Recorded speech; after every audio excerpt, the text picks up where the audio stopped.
क्या आप भी लहसुन यानी गार्लिक उगाना चाहते हैं? तो ये वीडियो आपके लिए है। नमस्ते, सलाम और सत श्री अकाल। मैं हूँ चेतना गेट माई हार्वेस्ट से। कैसे हैं आप सब? आशा करती हूँ कि सब बढ़िया है। और ये गार्लिक यानी लहसुन उगाने के बारे में पूरी जानकारी वाला वीडियो शुरू करें। वैसे तो मैंने गार्लिक की 6 से 7 वैरायटीज देखी हैं, लेकिन बिगिनर्स के लिए ये चीज़ समझने की ज़रूरत है कि प्राइमरीली 2 तरह के लहसुन होते हैं, हार्ड नेक और सॉफ्ट नेक। मतलब कैसे? ये देखो, ये दिख रहा है, ये हार्ड नेक है और ये है सॉफ्ट नेक। टूटी हुई नहीं है ही सॉफ्ट। इसकी गर्दन जो है बहुत नर्म है। अब दोनों में डिफरेंस क्या है? सिर्फ नेक का ही डिफरेंस नहीं है। ये जो हार्ड नेक वाला गार्लिक है ना, और ये सॉफ्ट नेक वाला गार्लिक है। सॉफ्ट नेक वाला गार्लिक वार्मर क्लाइमेट्स के लिए भी सही है। मतलब जहाँ बहुत ज़्यादा सर्दी नहीं होती वहाँ भी उग जाता है। बिगिनर्स के लिए बिल्कुल सही है और लंबे समय तक इसे स्टोर किया जा सकता है। सॉफ्ट नेक वाला गार्लिक, जो हार्ड नेक वाला गार्लिक है, ये दोनों तरह के क्लाइमेट्स में चलता है। मतलब गर्मी, जहाँ थोड़ी गर्मी है, कम ठंड है, वहाँ भी, और बहुत ठंड में भी।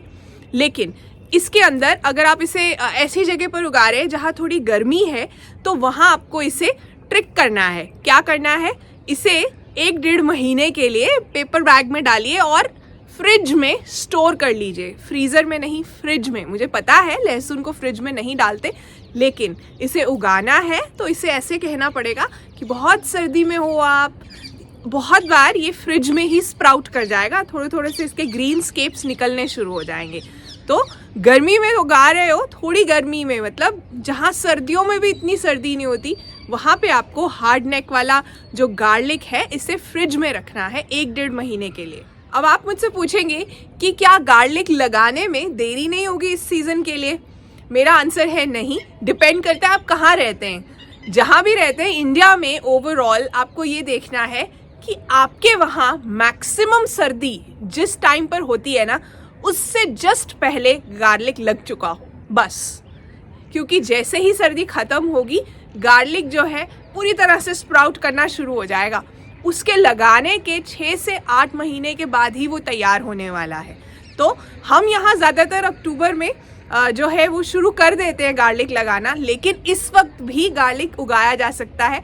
और सिर्फ बल्ब के बारे में मत सोचिए। गार्लिक के ऊपर जो ग्रीन्स निकलते हैं ना, उनका भी अलग ही टेस्ट है। सर्दियों में पूरा टाइम सूप्स में आप वो डाल सकते हैं, सब्जियों में डाल सकते हैं। वाह, क्या फ्रेश फ्लेवर आता है। सूप से मुझे याद आ रहा था सर्दियों वाले सूप्स।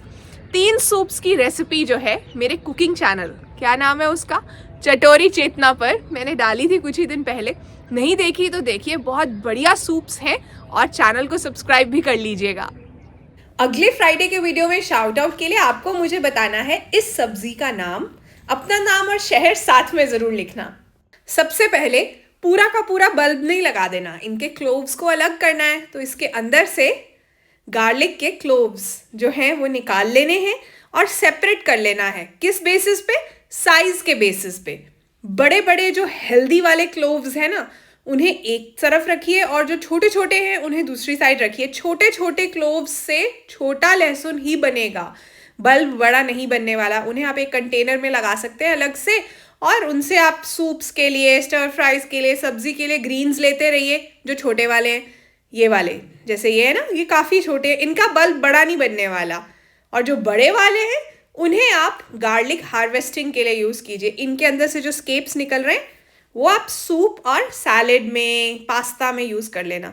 ये अच्छा साइज़ है, ये अलग रहेगा। पिछले फ्राइडे का वीडियो भी बहुत कमाल का था। वो था बिगिनर्स इन गार्डनिंग के लिए। नहीं देखा तो देखिए, उसमें जो सवाल पूछे थे उसके जवाब है। क्राइसेंथेमम और हार्वेस्ट में से कुछ भी आपको बताना था। कुछ शाउट आउट्स देना चाहती हूँ। कार्तिक दिल्ली से, नूपुर अफ्रीका से, नाजमीन महाराष्ट्र से, कृपांशु छत्तीसगढ़ से, कविता महाराष्ट्र से, बहुत बहुत बधाई हो।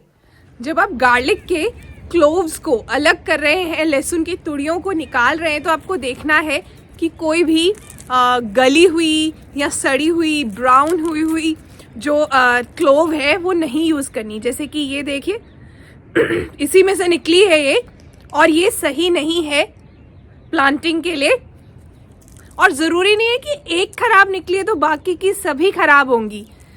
एक आधी और ख़राब है, पर मैं ये देख रही हूँ कि बाकी की जो है वो हेल्दी भी हैं। ये देखिए, ये वाला बिल्कुल हेल्दी है।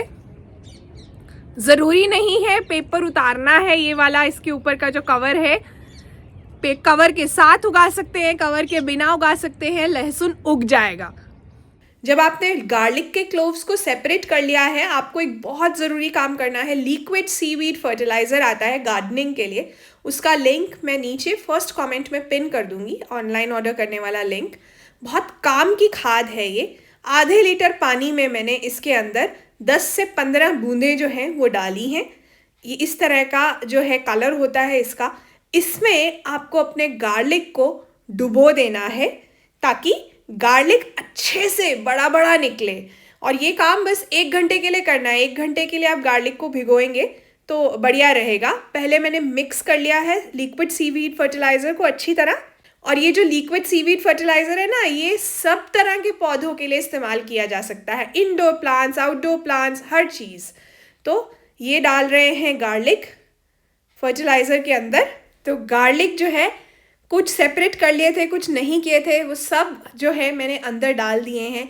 आप पहले सेपरेट कर सकते हैं फिर डाल दो, या बाद में भिगोने के बाद थोड़ी देर के बाद भी आप उन्हें सेपरेट कर सकते हो हेड्स को। तो इस तरह से इसे भिगो देना है। अब हमारे गार्लिक को भीगे हुए 1 घंटा हो चुका है और मैंने तैयार की है इसको उगाने के लिए मिट्टी, जिसमें 60% गार्डन सॉइल है, नॉर्मल मिट्टी है, 30% कॉम्पोस्ट है जो घर पर बनाती हूँ, और 10% कंस्ट्रक्शन वाली रेत है। किसी भी गार्लिक का जो मोटा वाला हिस्सा है वो नीचे जाता है, ब्रॉड हिस्सा, यहाँ से जड़ें आती हैं, और पॉइंटेड वाला हिस्सा ऊपर जाता है। फिर से देख लीजिए अच्छी तरह से, ब्रॉड हिस्सा नीचे, पॉइंटेड हिस्सा ऊपर रहता है। लहसुन को उगाने के लिए मैंने यहाँ इस तरह से एक खुरपी की मदद से जगह बनाई है। 2 इंच के करीब गहराई पर लगाना है और आपस में 4 इंच का गैप होना चाहिए। अभी इस मिट्टी के ऊपर भी मैं जब लहसुन स्प्राउट करेगा तो और कंपोस्ट डालूंगी, तो और गहराई बढ़ जाएगी। 2 से 4 इंच तक गहराई हो सकती है, उसी से ही बल्ब बड़ा बनता है। अब मैंने इस तरह से जो है जगह बनाई है और अब हम लेंगे हमारा लहसुन। हमने लिक्विड सीवीड फर्टिलाइज़र के अंदर से इसे निकाल लेना है और लगाना शुरू कर देना है। मैंने पहले भी बताया था कवर उतारने की ज़रूरत नहीं है। ये देखिए, पॉइंटेड हिस्सा ऊपर जा रहा है, ब्रॉड हिस्सा नीचे है, और ये लगता जा रहा है। अगले वीडियो में शाउट आउट के लिए दूसरा सवाल ये है कि गार्लिक यानी लहसुन को इटली में क्या कहते हैं। बहुत ही पॉपुलर एक डिश भी है जो इंडिया में बहुत फेमस है, एक तरह के पास्ता है जिसमें गार्लिक डलता है, उसमें भी वो वर्ड यूज़ होता है। चलिए हिंट के लिए मैं स्क्रीन पर थोड़े अल्फ़ाबेट्स लिख दूंगी, उसमें एक अल्फ़ाबेट साइलेंट भी होता है। अब इससे ज़्यादा हिंट तो नहीं देना बनता ना। मिट्टी से कवर कर दिया है, आप देख रहे हैं कितना लूज सॉइल है। इस पर कॉम्पोस्ट डालूंगी मैं जैसे ही गार्लिक स्प्राउट करेगा। जहाँ आप रहते हैं वहाँ अगर 10 डिग्री से नीचे भी तापमान हो जाता है, इतनी ठंड है, तो आपको गार्लिक को, लहसुन को पूरी धूप में लगाना है। लेकिन अगर 10 डिग्री के ऊपर वाली सर्दी रहती है तो आप उसे पार्शियल शेड, मतलब 4 से 5 घंटे की जहाँ धूप आती हो वहाँ लगा सकते हैं, क्योंकि दोपहर में ऐसी जगह पे बहुत ज़्यादा तेज़ धूप होने वाली है और लहसुन सह नहीं पाएगा। क्योंकि ओवरऑल जो गार्लिक है उसे बीजना तो कोल्ड वेदर में ही होता है। हमेशा जहाँ पर भी आप गार्लिक उगा रहे हैं ये ध्यान रखिए कि वहाँ वीड्स नहीं उगे। वीड्स मतलब खरपतवार। मुझे याद है मैंने एक वीडियो में खरपतवार कह दिया था तो वहाँ वीड्स नहीं होने चाहिए। सॉइल को जो है हमेशा साफ करते रहिए, क्योंकि गार्लिक को वीड्स यानी खरपतवार से बहुत प्रॉब्लम है। गार्लिक को मिट्टी से कवर करने के बाद उस पर मैंने डाल दिया है थोड़ा भूसा या स्ट्रॉ। क्या होगा इससे? एक तो टेम्परेचर फ्लक्चुएशंस नहीं मिलेंगी, मिट्टी का टेम्परेचर यूनिफॉर्म रहेगा, वीड्स नहीं उगेंगे, गार्लिक बढ़िया तरीके से ग्रो कर पाएगा। अब ये ज़रूरी नहीं है कि आपको लहसुन को अलग से लगाना है। ये दोस्त है कुछ पौधों का, गोभी, ब्रोकली, पोटैटो, कैरेट्स, सब आप इनके साथ लगा सकते हो। गमले के एजेस पे मैं अक्सर गार्लिक को लगाती हूँ, हानिकारक कीट पतंगों को दूर रखने के लिए। जो हार्मफुल पेस्ट्स हैं ना, वो दूर रहते हैं। तो गार्लिक को, लहसुन को सिर्फ उसके बल्ब के लिए मत उगाने के बारे में सोचिए। ये सभी 14 इंची गमले हैं, हर गमले में 5 से 6 गार्लिक के क्लोव्स लगे हैं। जब गार्लिक्स के ऊपर का फोलिएज यानी वो जो ग्रीन स्केप्स हैं वो पीले पड़ने शुरू हो जाए, इसका मतलब है कि अब बल्ब जो है वो मैच्योरिटी अटेन कर रहा है। अभी तो वो नहीं होने वाला है, अभी तो हम जस्ट लगा ही रहे हैं। लेकिन अगर बहुत छोटी वैरायटी है या छोटे छोटे बल्ब लगाए थे, गार्लिक का बल्ब छोटा ही रहने वाला है फिर, और जल्दी से मैच्योर हो जाएगा, पीली पड़ जाएंगी ऊपर की पत्तियां।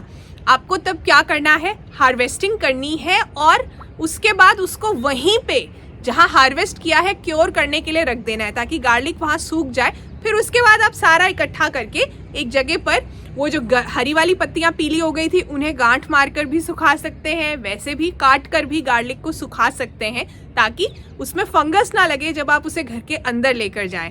हार्वेस्टिंग वाली वीडियो फिर बनाऊंगी, मैं बहुत बार बनाती भी हूँ, वो बात स्टेज बाद में आने वाली है। इस वक्त ये ज़रूरी है कि गार्लिक उगा लो, कम से कम उसकी ग्रीन स्केप्स मिल जाएंगी। और गार्लिक के बल्ब को बड़ा करना है, साइज बड़ा करना है, तो ग्रीन स्केप्स को कम से कम 2 बार ग्रोइंग सीजन में काट देना, ताकि पौधा जो है वो अपने बल्ब को बड़ा करने में फोकस करे, ध्यान दे, ऊपर की हरी पत्तियों को बड़ा बड़ा करने में ध्यान ना दे।